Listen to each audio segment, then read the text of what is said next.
عامر صاحب، اس موقع پر جب مشرق وسطیٰ کی صورتحال خراب ہے، مسئلہ کشمیر ہے، جس طرح وزیر اعظم ان کی توانا آواز بنے ہیں، یہ خطاب کتنی اہمیت کا حامل تھا اس وقت؟ دیکھیں، یہ اس لیے اور زیادہ اہمیت کا حامل ہے کہ کل وہ صدر ٹرمپ سے ملے تھے اور صدر ٹرمپ کے ساتھ ان کی تقریباً 48 گھنٹے میں 3 ملاقاتیں اس طرح ہوئی کہ عرب سمٹ جو تھی، جو ایک بنیادی طور پہ اعتماد سازی کے لیے تھی، کہ جو دوحہ پہ اسرائیل نے نیتنیاہو نے حملہ کیا تھا، عرب ملکوں کا اعتماد شٹر ہوا تھا امریکہ پہ کہ آپ ہماری سیکیورٹی کر رہے ہیں اور یہ کیا ہو رہا ہے۔ پھر اس کانفرنس میں ملاقات ہوئی، گفتگو بھی ہوئی اور پرائم منسٹر نے تقریر بھی کی تھی، پھر اثرانہ جو دیا صدر ٹرمپ نے اس میں گئے۔ پھر کل جو بنیادی بات ہے کہ پاکستان کے اور امریکہ کے درمیان دو طرفہ جو مذاکرات ہوئے، جس میں فیلڈ مارشل سید آصف منیر وزیر اعظم کے ساتھ تھے اور ادھر ان کے نائب صدر جے ڈی وینس اور مارکو روبیو جو ان کے سیکرٹری آف اسٹیٹ ہیں، وزیر خارجہ ہیں، وہ بیٹھے ہوئے تھے۔ اس میں جو آپ نے دیکھی کہ جس طرح کی تصاویر ویڈیو آئی ہیں صدر ٹرمپ کی طرف سے، وہ وائٹ ہاؤس کے اندر جس طریقے سے گفتگو ہوئی، اور جو رات میری بھی بات ہوئی، میں نے بتایا اس وقت بھی کہ وہ اس کو ایک گریٹ میٹنگ کہہ رہے تھے کہ باڈی لینگویج بھی یہی تھی تصویروں کی اور اندر بھی گفتگو وہی ہوئی، اور انہوں نے پرائم منسٹر کو جس طرح اور فیلڈ مارشل کو ان کے آنے سے پہلے پریس ٹاک میں ذکر کیا تھا کہ 2 گریٹ لیڈرز آ رہے ہیں، وہی اندر بھی ذکر کیا۔ تو آج کی سپیچ میں وہ اعتماد اس طرح بھی بنتا ہے کہ ہمارے بہت زیادہ معاملات پہلے سرد موری کا شکار تھے امریکہ کے ساتھ جب پچھلے سال سپیچ کرنے آئے تھے، اور آج صدر ٹرمپ نئے صدر بھی آ چکے ہوئے ہیں، اور ان کے بارے میں تھا کہ جیسے انہوں نے پاکستان پر ایک الزامات کی بارش کی تھی پہلی دفعہ میں کہ ہم سے اتنے بلین ڈالر لے لیے اور پاکستان نے کچھ نہ کیا، جو الزامات تھے محض، اور آج وہ ہمارے معترف ہو رہے ہیں۔ تو بڑی بنیادی پالیسیوں میں چینج آیا ہے امریکہ کی، اور ہم اس انیشیٹو میں کھڑے ہیں جب ہم نے بہادری کے ساتھ، ہماری قوم نے، ہماری مسلح افواج نے انڈیا کو منہ توڑ جواب دیا۔ تو انڈیا کے اس شکست کے بعد دنیا نے پاکستان کو اس طریقے سے ریکگنائز کیا کہ پاکستان ایسی قوم نہیں ہے کہ ان کو آپ میزائلوں سے یا کوئی گفتگو سے ڈرا دیں گے اور بھگا دیں گے، وہ نہیں ہوا۔ بالکل باضابطہ طور پہ ان کا منہ توڑ جواب دیا اور ساری سچویشن کو ٹھیک کیا گیا۔ صحیح، عامر صاحب ساتھ ہی رہے گا۔ نوید حسین صاحب بھی ہمارے ساتھ موجود ہیں، اس حوالے سے ان کی رائے بھی جان لیتے ہیں۔ بہت شکریہ نوید صاحب آپ کے وقت کا۔ کس طرح سے دیکھتے ہیں وزیر اعظم شہباز شریف نے جنرل اسمبلی میں خطاب کیا ہے، اور بطور ایک ایٹمی طاقت کے طور پر وزیر اعظم کے خطاب کی اس وقت اہمیت کتنی ہے؟ اچھا دیکھیں، اس میں نو ڈاؤٹ کہ جو پرائم منسٹر نے اسپیچ کی ہے تو اسپیچ بڑی جامع اسپیچ تھی، جس میں انہوں نے آلموسٹ تمام ایریاز کو کور کیا۔ انہوں نے خصوصاً جو ہے وہ بات کی انڈیا کے ساتھ جو پاکستان کا ملٹری کانفلکٹ ہوا تھا اس سے انہوں نے آغاز کیا، اور یہ میرے خیال میں ایک بہت امپورٹنٹ تھا اس فورم پہ یہ بات اٹھانا کہ انڈیا جو ہے وہ بیسیکلی کس طرح سے ایگریشن کرتا ہے دنیا میں۔ تو وہ پاکستان کو تنہا کرنے نکلا تھا۔ یہی مودی کا جو ہے وہ بیانیہ تھا جب سے وہ اقتدار میں پہلی دفعہ آیا تھا۔ آپ دیکھیں اس وقت سے یہی سوچ اس کی تھی کہ پاکستان کو تنہا کرنا ہے، لیکن ابھی دیکھا جائے کہ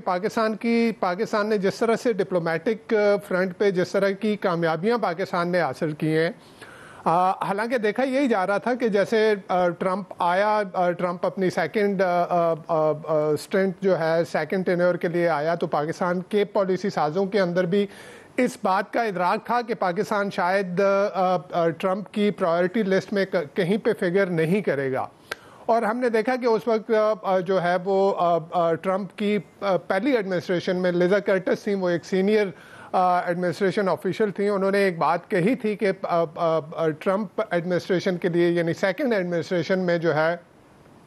پاکستان کا رول جو ہے وہ پاکستان کو وہ چائنا کے پرزم سے ہی دیکھا جائے گا، لیکن تمام وہ تجزیے، تمام وہ باتیں، وہ جو اسیسمنٹ تھیں، ہم نے بھی بارہا یہاں شو میں بھی بیٹھ کے یہی کہا تھا کہ پاکستان شاید ٹرمپ کی پرائیورٹی لسٹ پہ کہیں پہ فگر نہیں کرے گا، لیکن انٹرسٹنگلی وہ سارے تجزیے، وہ ساری اسیسمنٹس جو تھیں وہ غلط ثابت ہو گئیں۔ اس میں 2-3 چیزیں ہیں جو بہت ہی امپورٹنٹ ہیں جن کا میں ذکر کرتا چلوں کہ دیکھیں، ایک تو جو پاکستان کا اپنا جس طرح سے جو کابل ایئرپورٹ بامبر جو آئیسس کا آپریٹو تھا اس کو پکڑنا، وہ ایک بہت بڑی پاکستان کی طرف سے ٹرمپ کو میرے خیال میں جو انہوں نے کانگریس میں اپنے سیکنڈ اسٹینٹ کا آغاز کیا اور جو پہلی سپیچ کی اس میں پاکستان کا ذکر کیا اور خصوصاً ذکر کیا وہ آئیسس کے آپریٹو کا جو کابل بامبر کو جو حوالے کیا پاکستان نے اس کا۔ تو پاکستان بیسیکلی 3 C's کی بات کرتا ہوں میں کہ 3 C's ہیں جس کے لیے پاکستان نے جو ہے وہ ٹرمپ ایڈمنسٹریشن اور یو ایس ایڈمنسٹریشن میں اپنی ریلیونس پیدا کی. ایک تو اس میں آپ کا کاؤنٹر ٹیررزم آ جاتا ہے جیسے میں نے ذکر کیا آئیسس کے بامبر کا. پھر دوسری طرف کرپٹو کرنسی جس میں ٹرمپ کے اپنے مفادات انوالو ہیں, اور تیسری طرف جو ہے وہ آپ کے کرٹیکل منرلز جو ہے وہ امریکہ کے لیے بہت امپورٹنٹ ہیں. اور امریکہ اس وقت دیکھ رہا ہے سنس چائنا کا جو ہے وہ کرٹیکل منرلز کے اوپر جو ہے وہ پورا ہولڈ ہے, اور 60% سے زیادہ جو ہے وہ ڈپازٹ ان کے پاس ہے, 90% سے زیادہ پروسیسنگ ان کے پاس ہے. تو امریکہ کے لیے یہ بہت امپورٹنٹ ہے. اور ایک چوتھا سی میں اس میں شامل کرتا ہوں, وہ سیز فائر تھا. یعنی سیز فائر جو پاکستان نے انڈیا کے ساتھ کیا. اچھا انڈیا بھی اپنے زوم میں تھا, یہ کہا جا رہا تھا, اور جس طرح سے جو انڈین فارن منسٹر جے شنکر جس طرح سے دنیا میں جا کے اور جس طرح سے پاکستان کے حوالے سے جس طرح سے ان کا لہجہ ہوتا تھا, ہم نے دیکھا تھا گوا میں جب SCO کی فارن منسٹر کی میٹنگ تھی, جس طرح سے انہوں نے بلاول کے لیے جو الفاظ استعمال کیے تھے, تو وہ اپنے آپ کو ایک عجیب سے زوم میں دیکھ رہے تھے شاید کہ جی پاکستان جو ہے وہ چھوٹی طاقت ہے. لیکن جو ہوا میں جو ہوا, پاکستان نے جو جواب دیا, میرے خیال میں وہ نہ انڈیا یہ ایکسپیکٹ کر رہا تھا, نہ دنیا یہ ایکسپیکٹ کر رہی تھی. اور پھر جو سیز فائر کیا تو ٹرمپ کو جو ہے وہ پاکستان کی طرف سے اس کا جو کریڈٹ دیا گیا. دوسری طرف انڈیا جو ہے وہ مسلسل ابھی تک اس کے انکاری ہے کہ وہ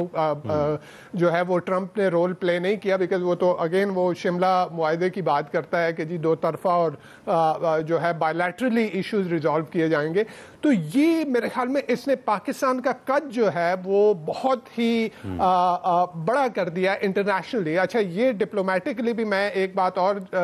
کہتا چلوں کہ یہ پاکستان کے لیے تو یہ ریلیونس پیدا ہو گئی, لیکن دوسری طرف انڈیا کے جو بھی انڈیا کی فارن پالیسی رہی ہے وہ میرے خیال میں وہ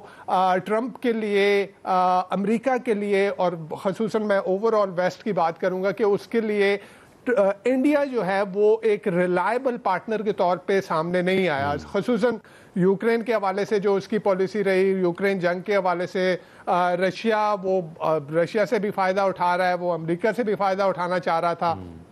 پھر اس کے ساتھ ساتھ جو سیز فائر کے حوالے سے ٹرمپ نے بارہا کتنی دفعہ یہ بات کی کہ میں نے جنگ رکوائی ہے, لیکن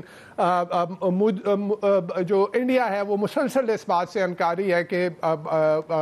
ٹرمپ نے کوئی رول پلے کیا. تو یہ میرے خیال میں انڈیا کو ان اے وے وہ پیچھے چلا گیا اور پاکستان کا قد جو ہے مزید بڑا. لیکن اس کے ساتھ ساتھ